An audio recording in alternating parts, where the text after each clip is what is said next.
Umur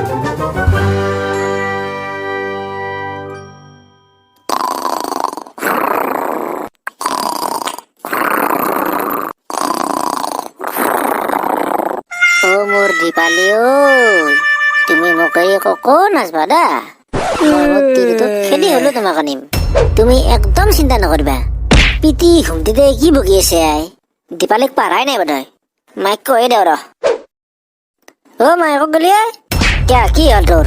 হকে মোৰ একো নাই, কিন্তু ইটা তোৰ বহুত কিবা কিবি হব কিন্তু দেই। কি হব মোৰ আৰু তই গলে কি বুক পাৰিছা? অ বেটাই ঘুমটিতে গম পোৱা নাছিল বোধহয়। কি হৈছে?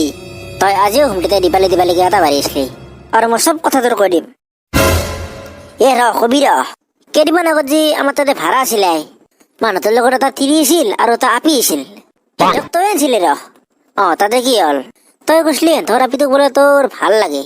আৰে ভাল লাগে নহয়, ভাল লাগছি। তাইৰ ফোন নাম্বাৰো লৈছো মই। ফেচবুকতে মোক ফ্ৰেণ্ড ৰিকুৱেষ্ট পঠাইছি, ইনষ্টাগ্ৰামতো ফলো কৰিছি মোক। তাইৰ লগত তোক বিয়া পাতি দিম দে। কিমান ডাঙৰ ভেটি দিছে, মোক কিবা কাম দিবি আন পাইছো। হয় কাম বেলেগকে একো কৰিব নালাগে। তই দীপালী কথাটো মায়েৰক নকবি দে। ঠিক আছে, কিন্তু মোক আৰু এটা বস্তু লাগব। কি লাগে কৌ? বিয়াৰ পিছত মোৰ তিৰিটোক তই বিভা লাগব। চাও কিয় ভাই? তোৰ তিৰি মই কিয় বহিম? তে মই কিনকে বহিম? মোৰতো চাকৰি বাকৰি একো নাই আৰু তোৰো কথা নকওঁ নহয় ঘৰত। তই দীপালীক লাইন মাৰি থাক, তোৰো মাথাত বুদ্ধি ভৰি আছে। অ মালতী শুনছ? অ কি হৈছে? আচোন পতককে। কি হৈছে? এটা বহুত ডাঙৰ কথা ভাবিছো। কেনে কথা? নহলে আমাৰ পেলুৰ বিয়াখন পাতি দাও দা। কি কয় আপুনি এইগিলা? সি দেখোন সৰু হৈছে। অ ডাঙৰ হৈ যাব দা, সদায় সৰু হৈ থাকিব না। অ মোৰ হলে ভাল লাগে না কথাটো। নালাগে কথা ভাল, তুমি এটা মস্ত আবেৰি। আজি কোনে ঘৰক মাতিছো আহি পাব অলপ পিছত। তুমি যাও বতৰি দিয়কে যাও। কইনাকে তাৰিখ কইলাক আপুনি? এইগিলা মই অনলাইনতে কৰিছো দা। আজিকালি চব বস্তুৱে অনলাইনত পায়। নাজনাক আপুনি কি কৰিব খুজিছে এইগিলা।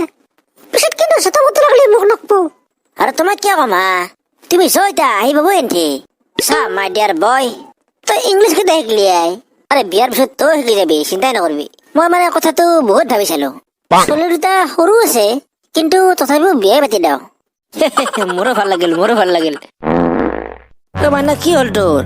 ঘৰক যাই দেউতা, মোৰ কিবা মস্ত জোৰে হাগা লাগি আছে। পেটটো কিবা খামচা মাৰি ধৰছি। ওগলা একো নহয় দে। পেট খামচ, হাগা লাগা, গেষ্ট্ৰিক হয়, ওগলা নৰ্মেল বেমাৰ। আজিকালি চবৰে হয়। আপুনি বেয়া নাপায় যদি এটা কথা সুধো? আৰে সুধক সুধক, বেয়া কিয় পাম হে। ইটা আপিটো বহুত সৰু আছে আৰু আপোনাৰ ছোৱালীটোও সৰু আছে। অ তাতে কি হল? বিয়াৰ পিছত ছোৱালীটো কেনেকে খুৱাব আপিটোক? সিটো একো কাম কৰিব পৰা নাই। আৰে মই খুৱাম না। আপুনি টেনচন কিয় লৈছি? একদম টেনচন ফ্ৰী হৈ আপুনি ঘুমাই থাকক আৰু আপুনি একদম চিন্তাই নকৰিব। কি হৈছে মইনা তোৰ?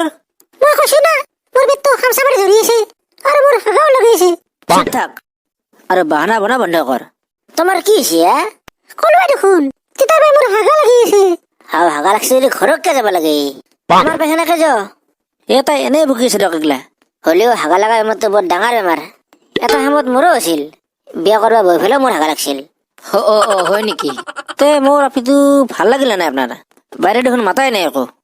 ভালে লাগছে দক। অ দাদা আপনার কেনে লাগিল? আরে মোরতো ভালে লাগছি, মোক সোধা প্রশ্নই নাই। পিছে পেলু তই কচোন। আরে মোর বেয়া লাগব পাৰে নেকি? চাক পিছে আমার সানা তোক কেনে পেলাক? মজা মজা, একদম চালিয়া। ইটা আপা আপে দুয়ো থিয়া দে। তইও থিয়া দি এই চোফাখনৰ কাষতে থিয়া দে। দে পেলু তই আমাৰ কাষত আহ। মোৰ লাজে লাগে নহয়। বাপৰে কি গন্ধে, কি খুৱাই ঘৰত তাইক? তাই মানে মূলাৰ চাটনি আৰু ভেদাইলতাৰ জুচ খাই খুব ভাল পায়। অ চালা সেইকাৰণে মূলা ভেদাইলতা খাই থাকিব নালাগে কৈছে হাতে। ওলৰ ভাই। হ'ব হ'ব যাও, ইমান হাল্লা কৰিব নালাগে। এই ভেদাইলতা ৰাখ জোল ঘৰত, ভেদাইলতা জোল খোৱা মা।